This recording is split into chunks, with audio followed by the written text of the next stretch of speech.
السلام علیکم ورحمۃ اللہ۔ ناظرین، آج کی اس نشست میں آپ کا دلی استقبال ہے۔ اہلاً و سہلاً مرحبا۔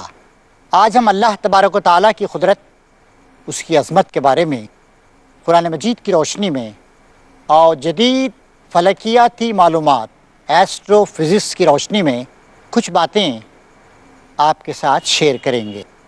قرآن مجید جو اللہ تعالیٰ کی عظمت کے بارے میں کھول کھول کر ہم کو باتیں بیان کرتا ہے، اس میں جگہ جگہ آثار کائنات یعنی کائنات میں جو چیزیں پائی جاتی ہیں ان سب کے ذریعے سے اللہ تعالیٰ کے وجود، اللہ تعالیٰ کی عظمت اور اللہ تعالیٰ کی بڑائی کی دلیلیں دی گئی ہیں۔ اور جدید سائنس، خاص کر فلکیات، ایسٹرو فزکس، ایسٹرونومی، وہ ہماری مدد کرتے ہیں یہ بات سمجھنے میں کہ اللہ تعالیٰ کتنا عظیم ہے، کائنات کتنی بڑی ہے اور کائنات کو اللہ تبارک و تعالیٰ کس طریقے سے کنٹرول کر رہا ہے۔ پہلے انسانوں کی معلومات بہت کم تھیں، لیکن اب معلومات بہت زیادہ ہیں اور روز بروز معلومات میں اضافہ ہوتا جا رہا ہے۔ چنانچہ ایک اسپیس اسٹیشن قائم کیا گیا ہے، دنیا کے مختلف ممالک نے مل کر اس کو قائم کیا ہے۔ اسپیس اسٹیشنز میں یہاں سے لوگ جاتے آتے بھی رہتے ہیں، دنیا کے بہت سے لوگوں نے کوآپریٹ کر کے اس کو بنایا ہے۔ اسی طریقے سے امریکہ کا ادارہ ہے NASA, National Aeronautics Space Administration, Hindustan میں اسرو ہے، Indian Space Research Organisation, Europe میں بھی اس طرح کا ادارہ ہے۔ تو ان اداروں کے ذریعے سے جو معلومات ہو رہی ہیں، دوربینوں کے ذریعے سے جو کچھ معلوم کیا جا رہا ہے، ایک ہبل ٹیلیسکوپ وہ زمین کے اطراف چکر لگاتا رہتا ہے اور زمین پر سے جب ہم ستاروں، سیاروں وغیرہ کو دیکھتے ہیں تو زمین پر چونکہ طرح طرح کے ڈسٹربینسز ہوتے ہیں، مختلف یہاں پہ لہریں ہوتی ہیں، ریڈیائی لہریں ہوتی ہیں، یا کہیں دھواں ہوتا ہے، کہیں کوہرا ہوتا ہے، کہیں بادل ہوتے ہیں، ان سب سے رکاوٹ پڑتی ہے۔ لیکن ہبل ٹیلیسکوپ جو زمین کا چکر لگا رہا ہے مسلسل ایک خلائی سیٹلائٹ میں، اس کے ذریعے سے بہت صاف تصویریں حاصل ہوتی ہیں اور بہت بڑے پیمانے پر کائنات کے بارے میں۔ کائنات تو بہت لمبی چوڑی ہے، کائنات کے ان گوشوں کے بارے میں جو ہماری زمین کے قریب ہیں، ہمارے سولر سسٹم کے قریب ہیں، ہمیں بہت ساری معلومات حاصل ہوتی رہتی ہیں۔ آئیے اب ہم اللہ تعالیٰ کی کتاب قرآن مجید کی طرف متوجہ ہوں۔ اللہ تعالیٰ قرآن مجید میں ارشاد فرماتا ہے، ان اللہ یمسک السماوات والارض ان تزولا۔ اللہ تعالیٰ نے آسمان و زمین کو یعنی کائنات کو تھام رکھا ہے کہ وہ اپنی جگہ سے ٹل نہ جائیں۔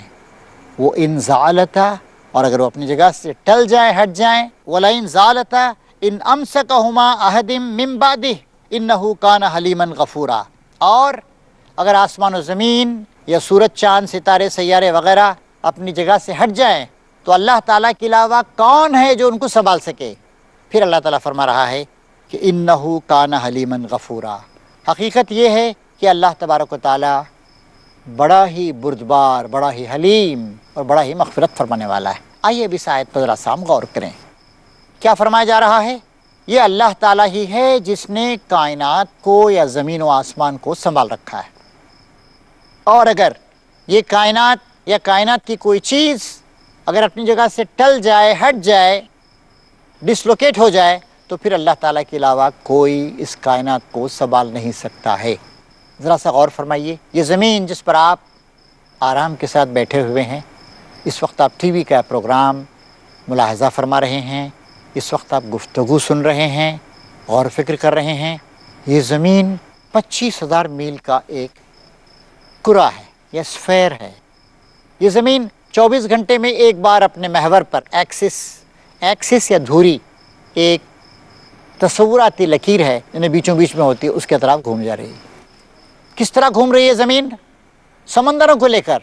زمین پر 71% پانی ہے سمندر، اور سمندر 10-10، 12-12 کلومیٹر گہرے سمندر ہیں۔ سب سے اونچا پہاڑ ہمالیہ، اس کی سب سے اونچی چوٹی ماؤنٹ ایوریسٹ 29,000 فیٹ، تقریباً آپ مان لیجیے تقریباً 9-10 کلومیٹر، 5 میل، تقریباً 8 کلومیٹر اونچی ایسے سمندر ہیں جو 10-10، 12-12 کلومیٹر گہرے ہیں۔ ان سمندروں کے ساتھ یہ زمین گھوم رہی۔ دوسری ایک حیرت انگیز بات یہ ہے کہ زمین جو گھوم رہی ہے یہ سورج کے اطراف سال بھر میں ایک چکر لگاتی، لیکن سال بھر میں کتنی دیر میں چکر لگائے گی یہ بات بھی متعین۔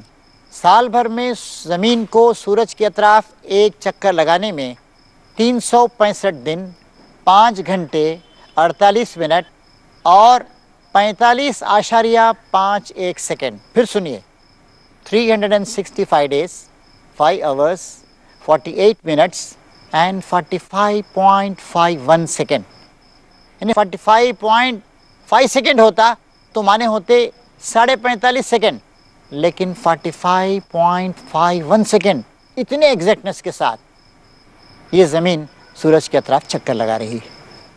سال بھر میں ایک چکر پورا کرتی ہے۔ ہم کہتے ہیں کہ 365 دن اور 1/4 دن میں، موٹے موٹے طور پر، صحیح حساب میں نے ابھی آپ کو بتایا۔ اسی لیے ہر 4 سال میں ایک بار لیپ ایئر آتا ہے۔ آپ جانتے ہیں فروری 28 دن کا ہوتا ہے، لیکن ہر چوتھے سال ہم فروری کو 29 دن کا کر دیتے ہیں۔ یہ 6 گھنٹے جو ہوئے، واقعتاً 6 گھنٹے نہیں ہے، بلکہ 5 گھنٹے 48 منٹ اور 45.51 سیکنڈ ہے۔ ان سب کو جوڑ کر 4 سال کے بعد ہم ایک دن کا اضافہ کر دیتے ہیں۔ تو دیکھیے اللہ تعالیٰ اتنی بڑی زمین کو گھما رہا ہے، چلا رہا ہے، اور سال بھر میں یہ زمین جو چکر لگاتی ہے سورج کا، تقریباً 58.5 کروڑ میل جاتی۔ دن بھر میں یہ زمین تقریباً 16 لاکھ میل چلی جاتی۔ ہمارا یہ پروگرام 30 منٹ کا ہے۔ اس 30 منٹ میں، یعنی پروگرام شروع ہو کر ختم ہونے تک، تقریباً 33,000 میل یہ زمین چلی جاتی ہے اس خلا میں۔ سوچئے کتنے بڑے پیمانے پر اللہ تعالیٰ اس زمین کو چلا رہا ہے۔ ایک اور بات پہ ذرا سا غور فرمائیے، آپ ہماری ٹرینوں کو دیکھتے ہیں۔ آج کل ہندوستان میں لمبے لمبے پلیٹ فارم ہیں، لمبے لمبے ٹرینیں ہیں۔ 22-23 بوگیز کی ایک ٹرین ہوتی۔ ایک ٹرین کو کھینچنے کے لیے 1 یا 2 انجن ہوتے ہیں، اور ان کی مجموعی طاقت 3 سے 6,000 ہارس پاور کی ہوتی ہے۔ ہارس پاور کیا ہوتا ہے؟ یعنی گھوڑے کی قوت۔ گھوڑے کی قوت انسان سے کافی زیادہ ہوتی ہے۔ یعنی اگر ایک ٹرین 125 کلومیٹر کی رفتار سے رواں دواں ہے، 22 سے 24 اس کے اندر بوگیز لگی ہوئی ہیں، اور 5,000 ہارس پاور کا انجن ہے، مطلب ہے کہ 5,000 گھوڑے مل کر اس کو کھینچ رہے ہیں۔ 22-24 بوگیز کی ٹرین کو کھینچنے کے لیے جب اتنی قوت، اتنے پاور کی ضرورت ہوتی ہے، تو ذرا سا سوچیے کہ یہ زمین جو اللہ تعالیٰ کی ہے، جو 1 گھنٹے میں سورج کے اطراف 66,661 میل کا سفر طے کر لیتی ہے، اس زمین کو چلانے کے لیے کتنی قوت صرف ہوتی ہے، ذرا سا آپ سوچ سکتے ہیں۔ کس نے تھام رکھا ہے اس زمین کو؟ کون چلا رہا ہے اس زمین کو؟ اسی طریقے سے غور کیجیے، چاند ہے ہمارا سب سے قریبی ہمسایہ، 2,40,000 میل یا 4 لاکھ کلومیٹر کے فاصلے پر چاند بھی سسپینڈڈ ہے، زمین بھی سسپینڈڈ ہے، اور یہ چاند جو ہے یہ زمین کے چکر لگاتا رہتا ہے۔ ہم عموماً سمجھتے ہیں کہ چاند شاید روز چکر لگاتا ہے، نہیں، چاند کو زمین کا ایک چکر پورا کرنے میں 27 دن، 7 گھنٹے 43 منٹ اور 5.11 سیکنڈ لگتا ہے۔ چاند زمین کے مقابلے میں 1/4 ہے، 1/4۔ چاند پر کشش بھی کم ہے، چاند پر ہوا نہیں، چاند پر انسانی زندگی ممکن نہیں ہے۔ جب وہاں آکسیجن نہیں ہے تو کوئی وہاں پہ زندہ نہیں رہ سکتا ہے۔ یہاں سے جو لوگ جاتے ہیں، اب تک 5-7 آدمی چاند پر گئے ہیں، گھنٹہ 2 گھنٹہ وہاں پہ رہے ہیں۔ نیل آرمسٹرانگ امریکی شہری تھا، سب سے پہلے وہ گیا تھا وہاں پر۔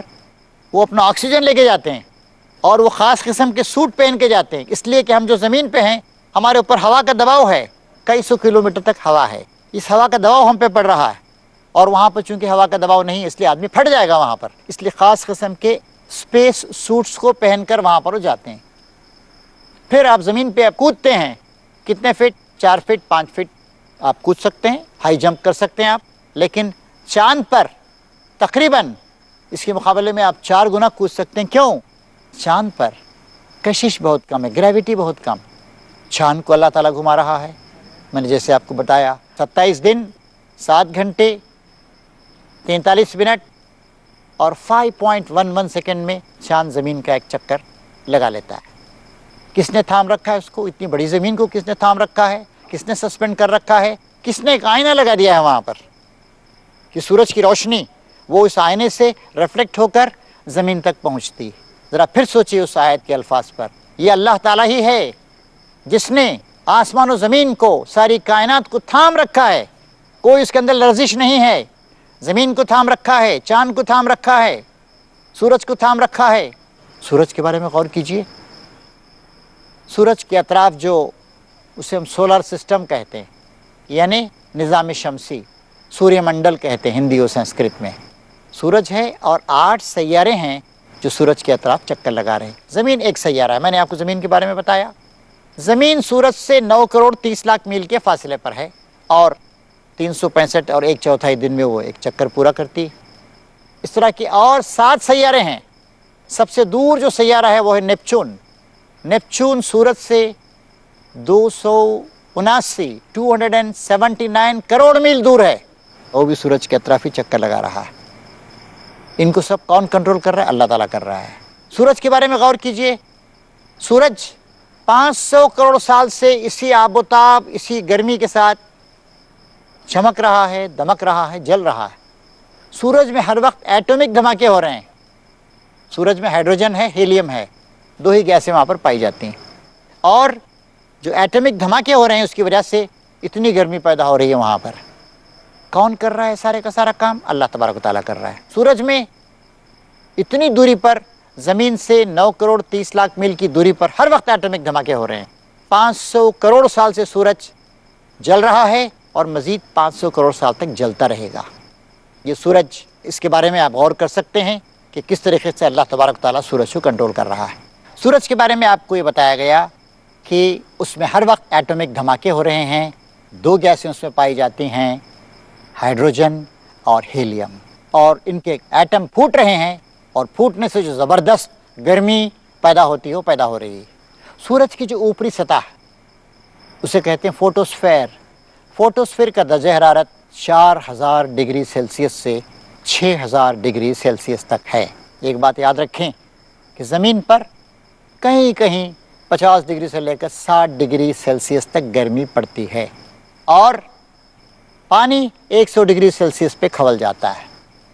اب ذرا اس سورج کے بارے میں آپ یہ بات جان لیں، ذرا سا آپ کو حیرت ہوگی کہ سورج کا جو کور ہے نا، بالکل اندرونی حصہ ہے، اس کا درجہ حرارت 1.5 کروڑ ڈگری سیلسیس۔ کتنی گرمی ہو سکتی ہے آپ سمجھ سکتے ہیں۔ سورج وہاں سے، وہ ہمارا پاور ہاؤس ہے، اسی سورج کی روشنی سے، یہ اسی سورج کی وجہ سے یہ سارے کے سارے سیارے چل رہے ہیں، زمین چل رہی ہے، ان سے انرجی ہم کو حاصل ہو رہی ہے۔ سورج اگر بجھ گیا تو زمین بھی بجھ جائے گی، سارے سیارے بجھ جائیں گے، سب کی سب گڑبڑ ہو جائے گی۔ اللہ تبارک و تعالیٰ کے علاوہ کون ہے جس نے کہ سورج کو بنایا ہے، جو کہ سورج کو کنٹرول کر رہا ہے؟ سائنس یہ ساری کی ساری باتیں ہم کو بتا رہی، اور قرآن مجید نے جو باتیں کہی ہیں ان کی وہ پشٹی کر رہی، ان کو سپورٹ کر رہی ہے۔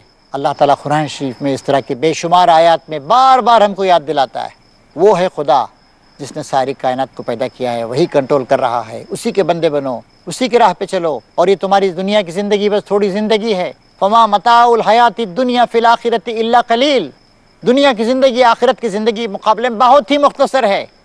متاع الغرور، یہ دھوکے کی ٹٹی ہے دنیا، تمہیں خدا کے پاس آنا ہے۔ زمین پہ غور کیجئے، چاند پہ غور کیجئے، سمندروں پہ غور کیجئے، سورج پہ غور کیجئے۔ سورج سے جتنی گرمی پیدا ہوتی ہے اس کے اگر 290 کروڑ حصے کیے جائیں تو 290 کروڑ حصوں میں سے صرف ایک حصہ ہماری پوری زمین کو ملتا ہے، ہمارے پہاڑوں کو، ہماری ندیوں کو، ہماری خشکی کو، ہمارے سمندروں کو، ہمارے ریگستانوں کو۔ اور ایسے ایسے ستارے بھی ہیں، ستارے جب پھٹتے ہیں تو ان کو کہتے ہیں، میں آپ پہلے بتا چکا ہوں کہ ستارے کی عمر تقریباً 1000 کروڑ سال ہوتی ہے۔ کروڑوں سال پہلے، اربوں سال پہلے جو ستارے پھٹ گئے اسے سپر نووا کہتے ہیں۔ اس کے نظارے ہم آج دیکھ رہے ہیں، اس لیے کہ روشنی وہاں کی آج یہاں پہنچ رہی ہے۔ آپ جانتے ہیں روشنی 1 سیکنڈ میں 1,86,282 میل یا 3 لاکھ کلومیٹر سفر کرتی ہے، اور ان کی روشنی اب پہنچی ہے، ہمارے کیمراز نے ان کو اب کیچ کیا ہے۔ جب سورج طلوع ہوتا ہے، سورج کیا طلوع ہوتا ہے، زمین ادھر گھوم جاتی ہے۔ سورج جب طلوع ہوتا ہے اس وقت سورج کی روشنی کو وہاں سے زمین تک آنے میں 8.33 منٹ لگتے ہیں، یعنی تقریباً 8.25 منٹ لگتے ہیں، اس کے بعد روشنی وہاں پر آتی ہے۔ سورج ڈوب جاتا ہے، لیکن ایکچولی وہ ڈوبنے کے